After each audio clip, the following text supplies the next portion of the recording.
ভগবানে হেভি বিশ্বাস হয়েছে না? আমাদের লাইফে টেনশন নেই, শুধু টেনশনই টেনশন। ভগবানের সব কোটা সিস্টেম আছে, আর ওই লিস্টে যদি নাম তুলতে হয় তাহলে মোটা দক্ষিণা দিতে হয়।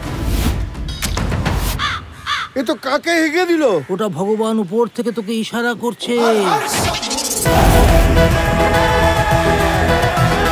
শুধু একটা যদি ভালো জ্যোতিষ পেতাম রে, তাহলে জীবনটা বদলে যেত। রবি শাস্ত্রী যে ছ বালে 6টা 6 মেরেছিল। আরে তো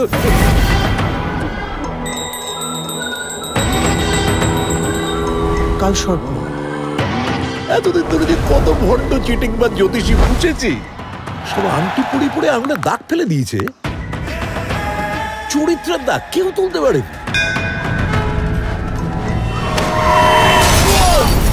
ঘন্টাটা এই জন্য বাজালাম যাতে তোমার ঘুম ভাঙে।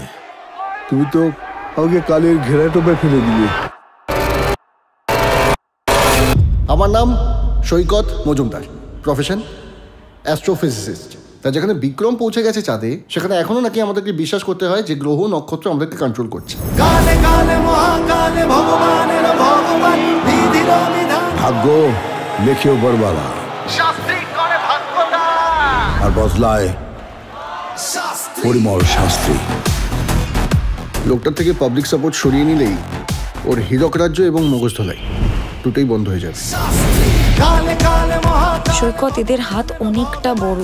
আরে লোকে যদি ভিলেন ভাবে ভাবুক না, ভিলেন থেকে হিরো হওয়ার মজাটাই আলাদা। তুমি বদলে গেছো। সময় বদলেছে। আগে হাত পেতে চাইতাম, এখন হাত উল্টো করে আশীর্বাদ দিই।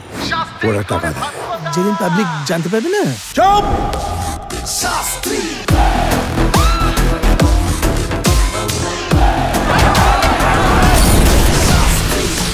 আপনারও একদিন বিসর্জন হবে, ঢাকঢোল থাকবে, কিন্তু বাজাবো আমি।